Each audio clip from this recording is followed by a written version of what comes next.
This is the reason why you should buy. And we're not asking the most important question, the reason why it was important for them, in their heart of hearts. Like, that's a sale. Then we're going to see results, the mindset, going into every opportunity, saying to yourself, I would love to have the business, but I don't need the business. When they talk about building their organization just through referral, that means they're missing it. We're selling the experience. We're selling the reason why it's important to your prospect. The internet almost shut down because they're like, are you blind? Do you not know what's going on out there? Do you not see what's happening? You just hit 250,000 cold calls. Congratulations.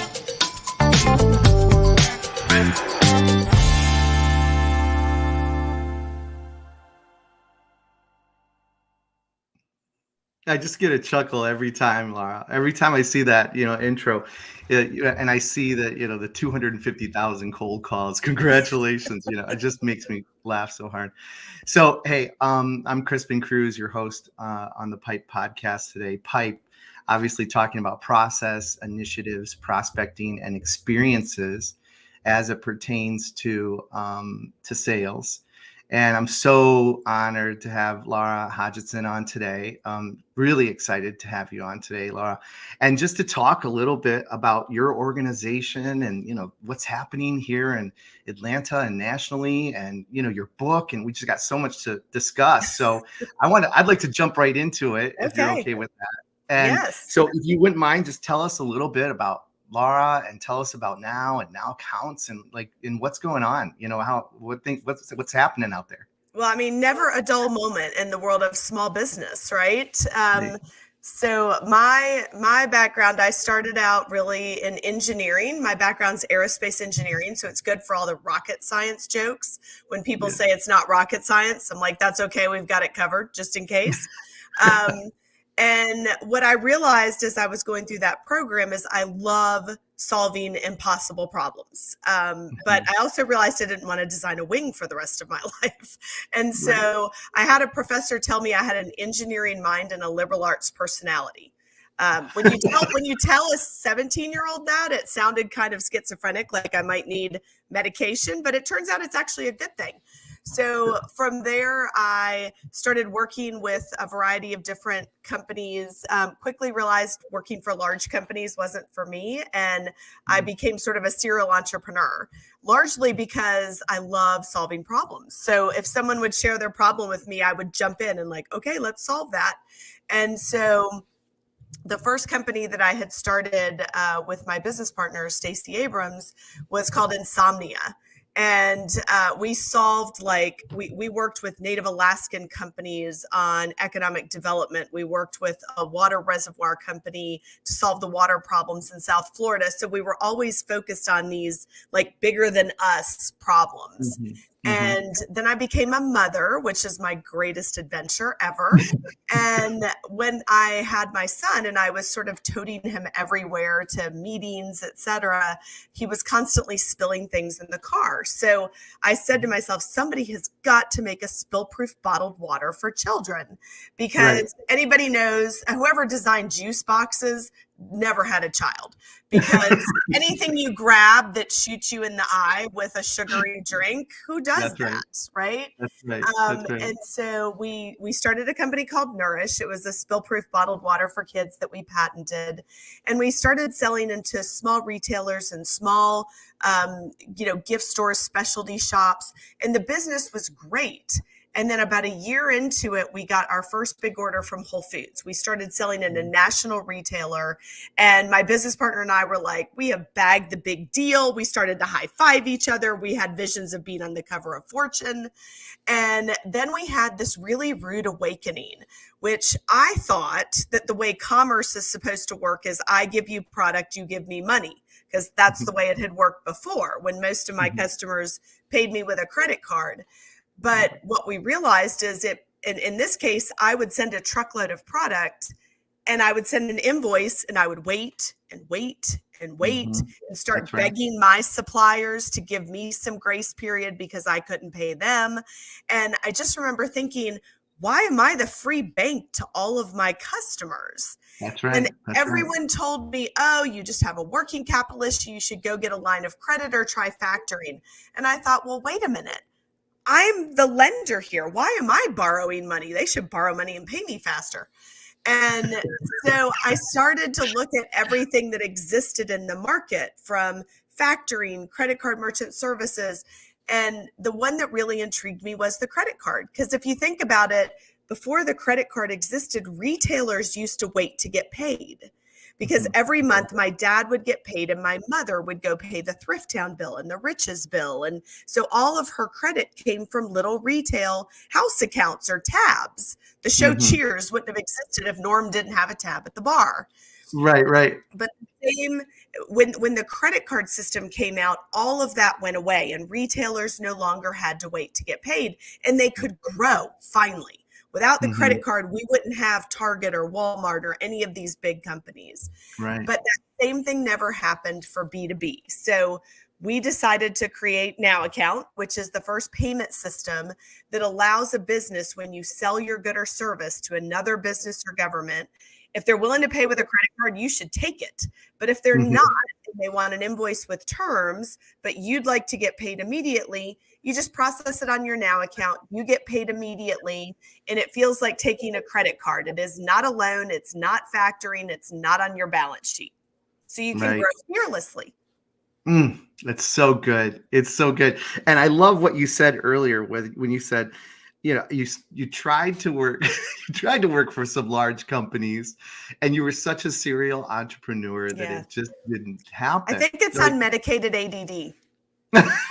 What are some of the experiences you had there when you were working for large companies and you're saying to yourself, wow, it's just not going to happen. Like it's just not working. Yeah, I think it was more, what I loved about large organizations, I loved the incredibly diverse people that you got to work with, and the fact that you were always thinking big. I love that part. Right. But I think the part that was always constraining is that there was always like scripted ways of doing things. Like, here's how you write a memo and here's how you do this. And there just wasn't that kind of flexibility to try things the way you would naturally do them. And so it's almost like everybody's trying to fit their box, and the boxes have to fit together well in order for the overall system to work. And I don't have a box. God never gave me one. I'm still looking for it. And so let's translate that to your organization now. You're the CEO, the driver, the visionary, the president of this organization. How are you making sure that that's not happening, like kind of in your organization, right? Yeah, it's interesting. Very early in my career, one of my dear friends, Sarah Blakely, who started Spanx, she and I were having breakfast with her father, and he shared with me that when she was in high school, every Friday at the dinner table, he would ask her and her brother, what did you fail at this week? And if they didn't have an answer, they were punished. And I remember thinking, wait a minute, you punished your child because they didn't fail at something that week? And he said, absolutely. If you could go a whole week without failing, then shame on you. You stayed comfortably in the center of your box. You didn't even try to find the edges, because if you did, it's not possible not to fail. So he had created this mindset that failure wasn't just excusable and acceptable. It was awesome. And if you try to fail, then if you fail fast and fail forward, it's not near as painful. Right. So in our organization, we constantly encourage people, ask questions. The best ideas don't come from the top. The best ideas come from the people who do the task every day. So suggest new ways to do it. Try new ways to do it. If you fail, that's awesome. Just fail quickly and then don't do it again, right? Like find another way to do it. So I think the key is giving people, I once heard it said, it is much more freeing if you tell someone what to do, but give them flexibility in how to do it. as opposed to in many large organizations, what you do changes all the time, but it's very prescribed how you do it. And that's what feels so constraining. Yeah. Yeah. Wow. It's so good. I mean, everyone that's listening today, I'm hoping they're really listening to this, because I have a young son, and I'm going to ask him that question now every It's day, awesome. if not at least weekly. I mean, that is just a great lesson learned right there. I love it. I love it. So now your organization is growing quickly.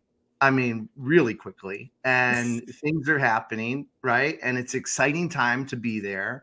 So how are you managing that growth? How are you, what does 2023 look like for Lara, Hodgson and the organization as a whole? Tell me a little bit about that.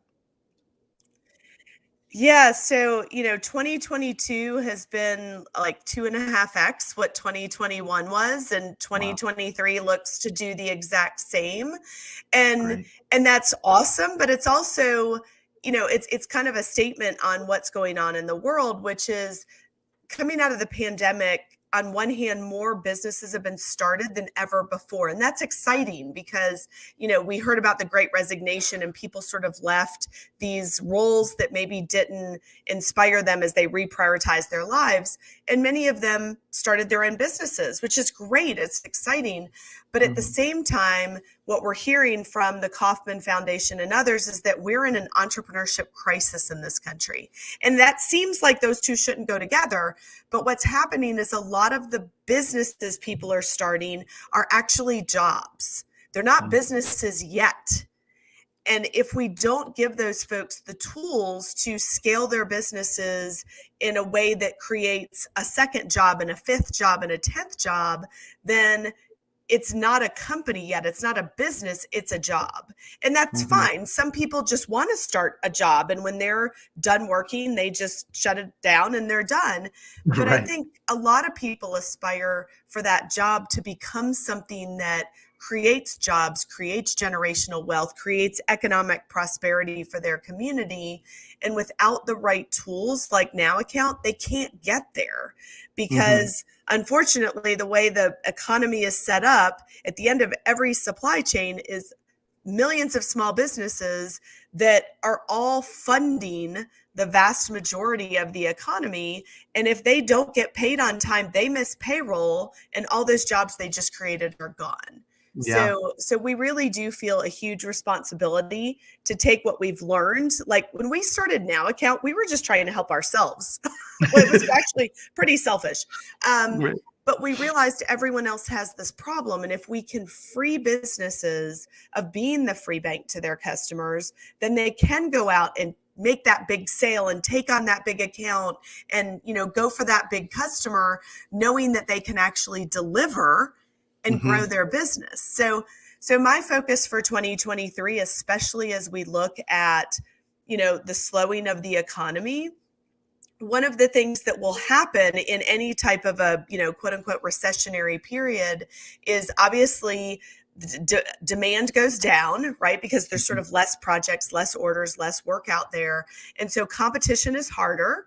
And small businesses often can't compete when large companies can just cut prices to win a deal. And so if a small business has a Now Account and they know they're getting paid right away, they can more aggressively negotiate and sell and hopefully come through the potential recession thriving. Yeah, that's just awesome. And when you say, because now you're getting me to think about the culture of all of those small, those small entrepreneurs, those organizations that are at the very end of that supply chain. I mean, think of the impact when just something as simple as, hey, listen, John or Joni, we're going to be a little late on payroll this week. I mean, what kind of impact does that have? Well, employees like to be paid every 2 weeks, not net something, right? I mean, they're quirky that way.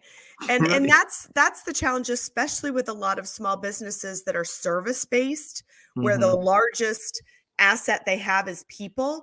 Your expense to your people's not flexible. You can't just pay it when you feel like it. They need regular payments, and that constrains your company if your customers are not paying regularly? Mhm. And, it really changing that dynamic to the point where you, instead of waiting, 50 days to get paid, when people say you have a DSO of 40 days or 50 days, if it was 2, what could you do with that? My Right? goodness. Now, Yeah. all of a sudden you think to yourself, oh my gosh, if I could get paid in 2 days, I could invest in another salesperson. I could go after that big client. I could, buy more raw materials and have the inventory to scale. So the possibilities are endless.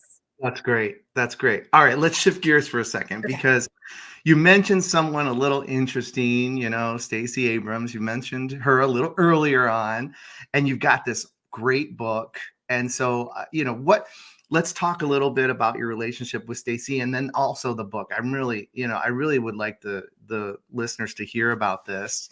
And what are 2 or 3 things that you were hoping, first of all, you wrote the book, and at the end, when the reader gets to that last page, and I always say, the book is the beta version of the Kindle. An actual physical book is the beta version of a Kindle. So when you get to that last page, what were you hoping the 2 or 3 things that the reader would get out of that? Yeah.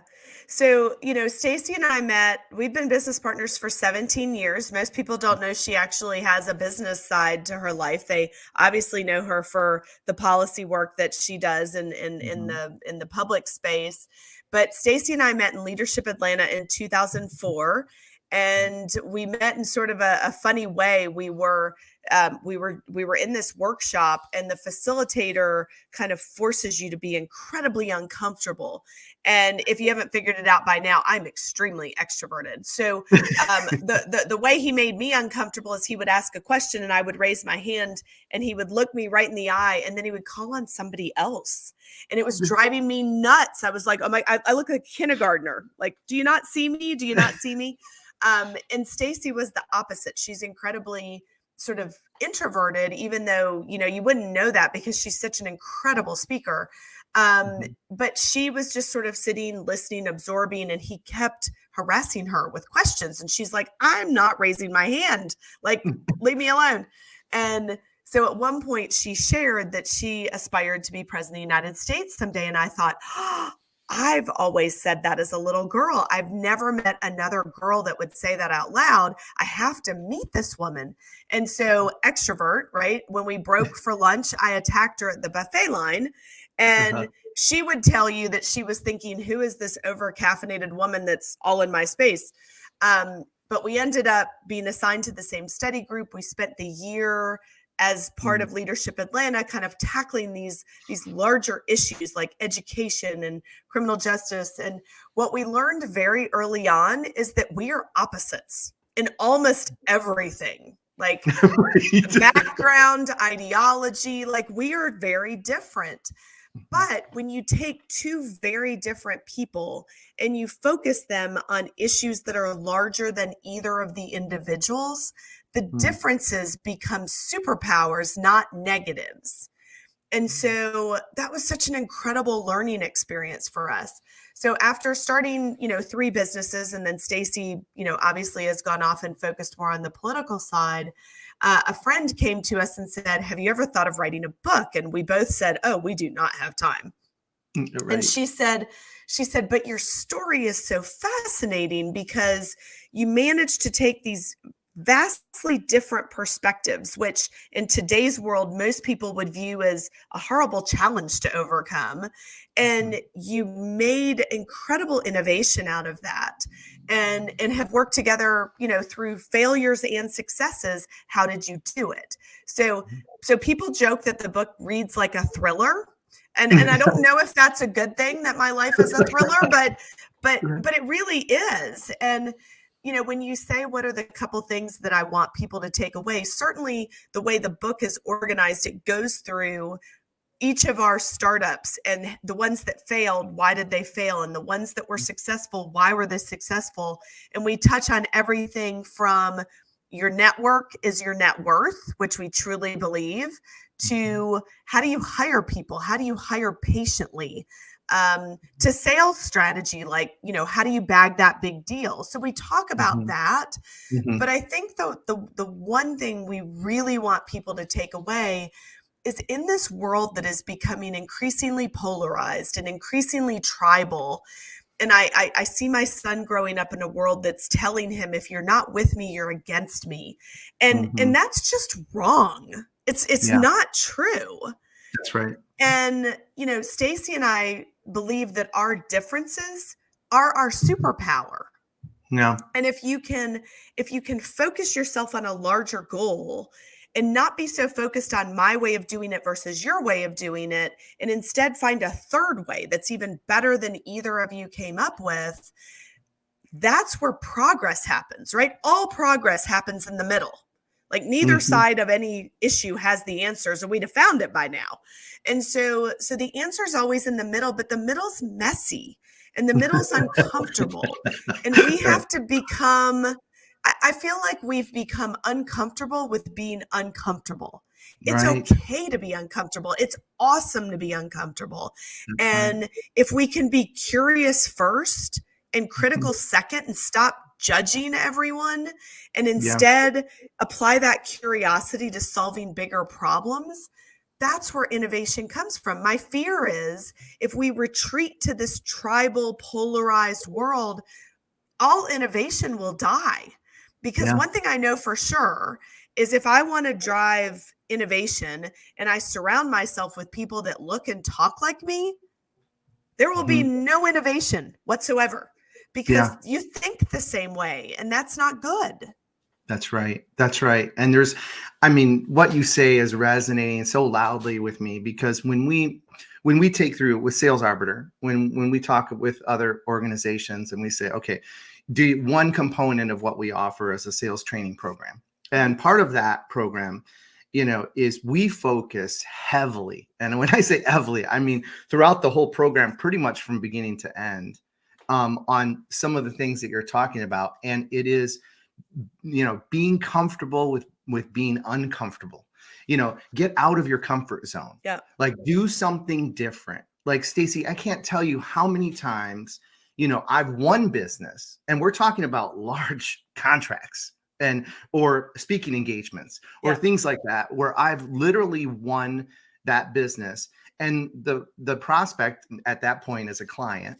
And the client came back to me and they say, Chris, the reason that we chose you and your organization is because there's just something a little different about you. Like, and you were priced, you were value priced, but you weren't the cheapest. Right. You weren't maybe we weren't the most expensive, but we were, up there. Yeah. But there was just something different about you.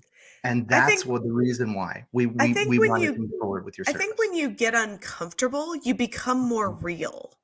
Because you can't fake that part, right? Like when you're sitting there in the center of your little box and you have perfected everything you're going to say, it starts to sound contrived, and people can tell when you're uncomfortable. And there's something endearing and inspiring about allowing yourself to be out there, and it attracts people, right? So whether that's going for that sale that made you a little uncomfortable, people are like, I don't know what it is. There's just your willingness to take a chance, your willingness to go for it. But I also think that in almost every case, from a sales perspective, the difference is when you focus on the customer and not on you, right? It's not about, let me tell you how great I am and why you should hire me. It's let me take the time to understand you. And I think when in this world of like polarized views, we've stopped being curious about other people. And instead, we want them to focus on us, right? It's my discomfort. It's I'm offended. It's I don't like that. That's about you. Yeah. And if you would focus on other people instead, you'd be a lot more happy. But people are fascinating. Like I think people are incredible. And if you just, I always joke, like, if you sit next to me on an airplane, I hope you didn't want to read because you are going to talk to me. If you're bagging groceries at the grocery store, you are going to talk to me like I just talk to everybody. And my son laughs about it. But Right. it's that curiosity about people Mhm. and not judging them first. Most of us like make a judgment about somebody based on what they're wearing or the title on their name tag or where they came from. And we decide whether they're valuable to our network. And that's just Mhm. wrong because Right. everybody is valuable to your network. That's Like that's everybody is a exactly. part of that network. And I think the more people focus on others and being curious and less on themselves, the world Yeah. would be a much better place and you'd sell a whole lot more. You're right. You're so right. So we got a question from Dan Jordan. He says, Laura, how do you offer something completely different without them getting insulted or them, I'm sorry, getting insulting them for being boring with what they are doing now? Yeah, I think so. What you're asking is, how do you sell something innovative without saying that the way they've been doing it is wrong or Mhm. not as good? And and actually, it's interesting because the fact that you've been doing something one way and now there's a better way doesn't make the old way bad. It's Right. just the way it was, and now there's something even better. So, Mhm. and I, we've just come through sort of the whole political cycle and negative ads everywhere, right? This person's bad, and this person can't do that, and it's so funny because I'm like, why do you say that? Why not say this person did a great job? And now there's Mhm. a new opportunity that I can bring a fresh perspective to. Like the Yeah. old way doesn't have to be bad for the new way to be good. The new way could actually be better than the old way that was good, right? Yeah. And Right. so this constant need for something to only be good because the old way was bad, I think you can Mhm. actually celebrate that the way that folks have been doing it has worked for some period of time. And if it wasn't that great, they still were successful getting there. But now Yeah. there's something even better. Yeah. And or maybe that just I mean, looking at this more conceptually, right? Maybe what that does is it forces you to look at that old way differently. Different. And maybe it's just a small adjustment. Maybe you Yeah. take something from the new way and apply that differently to how what your process looks like Yeah. today, Well, right? and we use that with Now account. Like nothing has ever existed that's like the Now account. Mhm. And so we'll often say, this is the way you've always been doing it, right? You've had the challenge of waiting to get paid, which is the challenge, and we all feel that pain, but you've solved it in other ways. You've maybe gone out and gotten a loan, you've tried factoring, you've taken smaller projects, you've gotten your customer to pay you with a credit card. The amazing thing is that despite the challenges of waiting to get paid, you persevered. Mhm. You had the grit to get through it and you're still here, which says a lot about you. Now, Mhm. here's a tool that can take you from B to C. You got from A to B. Kudos to you. Right. So, for us, it's not, saying loans aren't bad, for example. Loans are great tools. It's just you're Mhm. not using them the right way. Loans have Mhm. a perfectly good use if you need to buy a piece of equipment or buy inventory or buy a building or, finance some sort of tooling. That is the absolute perfect use for a loan. It's Mhm. just we've been using it to sort of fund working capital through these lines of credit concepts when in reality, why should I have to borrow money if I'm the free lender to my customer? Let's just reframe it. Yeah. So again, it's not that the old way of doing it was bad. It's just the old way of doing it can only get you so far. And now Right. there's a better way to get you to the next level. There you go. There we go. So help me with this. I'd like to shift gears just for a Sure. second because, let's say we're sitting here, let's fast forward and we're at the end of 2023 now. You know, what does Laura and the organization want to accomplish by the end of 2023? What does that look like in your world? Yeah. So, it's interesting. As I mentioned, we grew 2.5% or, 250% this year. And the reason that excites me is that's just so many more businesses we've been able to serve. So as we get through 2023, there's two things that we really want to accomplish. We want to, more than double again, because there are millions of businesses out there that if they could just get paid on time, they can grow fearlessly. And I think more businesses grow out of business than go out of business. So if I can prevent that, that is success. The second thing we want to accomplish this year is during the pandemic, we had a lot of clients coming to us saying, you've tripled my business because you've gotten me paid on time. Now I need fill in the blank. I need another customer. I need a marketing firm. I need a new logistics company. And so as they've kind of come to us and said, here are our needs, we've said, oh, let me connect you. So I joke that my life over the last 2 years was very much like the 1950s telephone operator. Let me connect you. Let me connect you. And so we have now launched what's called the Now Network, and it will launch kind of with a lot of publicity in February, but it's kind of in its beta and clients are using it. And what we're doing is we've created a real-time curated platform to focus on getting businesses access to more customers, more capital, and more commerce. Because at the end of the day, when I listen to people talk about access to capital, I'm like, it really should be about access to commerce. Because the most important dollar you will ever have in your company is a dollar of revenue, right? It's a dollar of cash flow. It's from your customers. So if I can get you another customer that'll buy more stuff from you, that's the dollar that gets you success. Nobody wakes up on a Monday and says, I'll go borrow money for fun, right? I mean, all the other capital doesn't matter if you don't have revenue. So the Now Network is going to connect small and underrepresented businesses with large buyers that are looking to buy their goods and services. And so we are launching that in early this year, like January, February.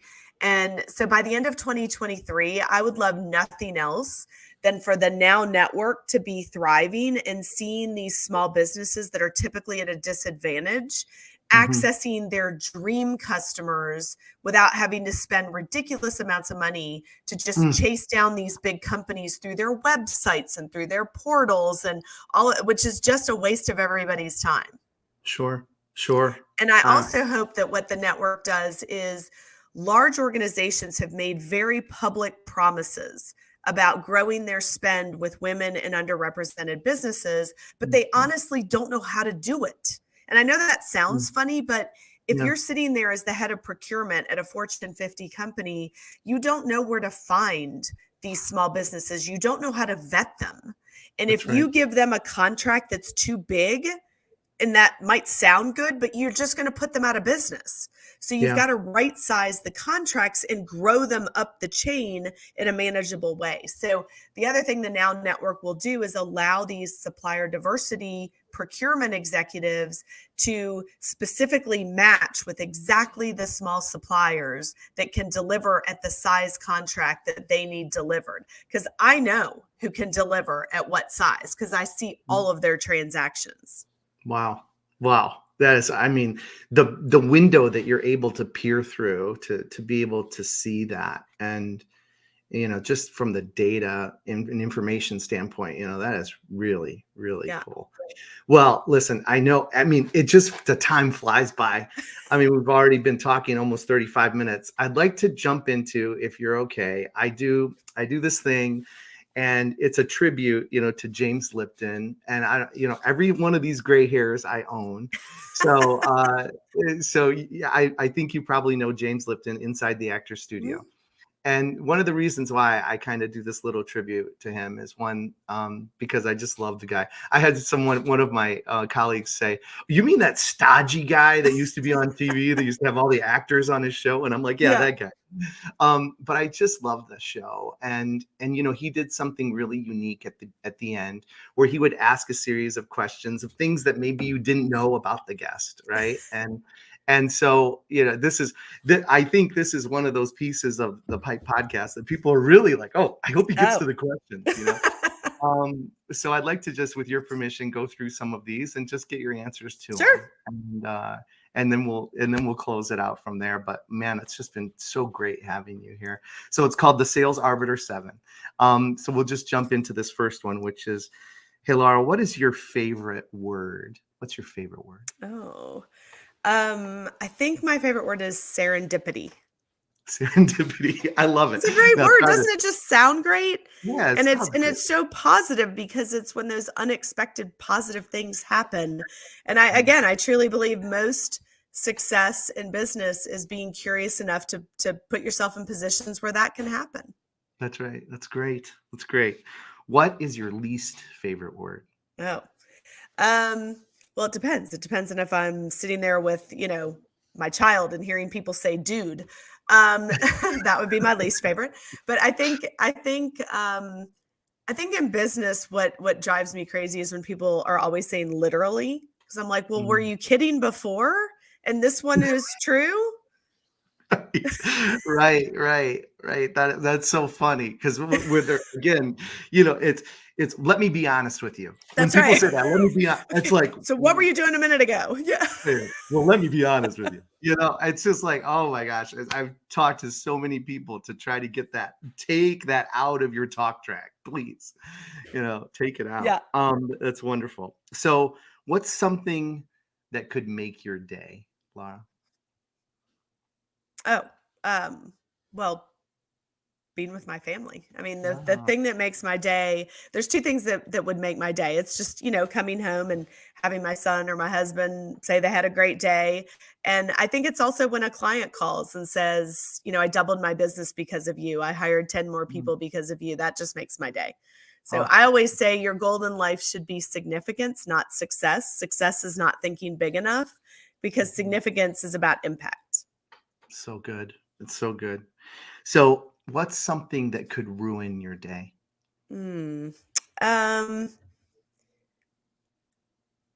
What could ruin my day? It is really hard to ruin my day. I have to be honest. Because I would say, something bad happens or unhappy or stressful. But to me, that's always a challenge. It's always a challenge to figure out, like, how do you respond to it? And everyone in my company laughs. They call me Dory from Finding Nemo. I'm not directionally challenged, but my mantra is just keep swimming. So Yeah. even when things are going wrong, you just keep swimming. And it's hard to ruin my day. And probably because, what we talked about earlier, the serial entrepreneur that you are. And most of those individuals, when they wake up in the morning, they say to themselves, this is going to be a great day. That's right. And That's now, right. You could ruin an hour, but you don't get my whole day. Right. And this, like we don't always have a great day. I mean, it just doesn't always happen, but at least we're starting that way. Yeah. Every day we're waking up saying today's going to be a great day. And, bad things can happen during your day, but it's up to you if you let it ruin your day, right? And that's why I said you can ruin an hour, but usually after that hour, I'm like, okay, what are we going to do about it? So you choose what you do with that.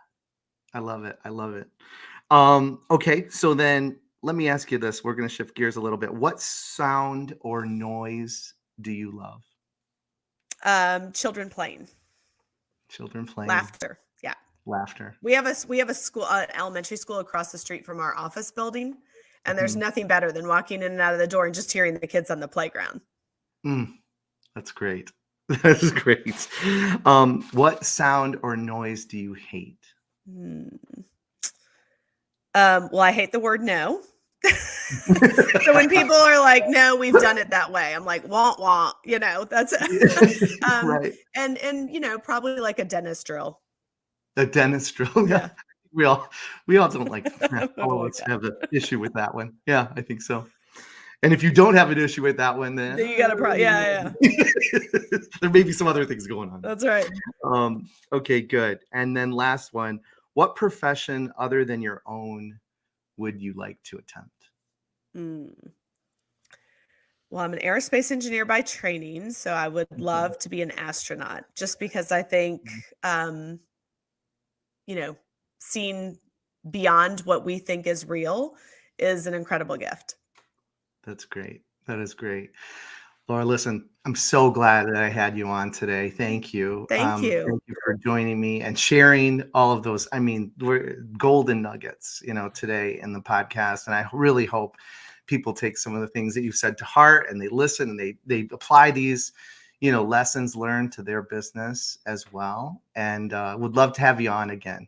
Of course. Happy to. Anytime. And like I always say, I always close with this. So keep selling and have fun doing it. And let's get out there and make the rest of this year and next year a great one. So thank you, Laura, for Sounds attending. good. All righty.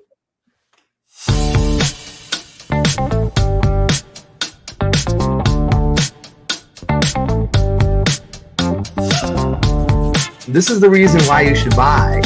And we're not asking the most important question, the reason why it was important for them, in their heart of hearts.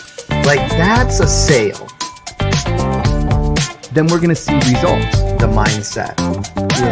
Going into every opportunity, saying to yourself, I would love to have the business, but I don't need the business. When they talk about building their organization just through referral, that means they're missing it.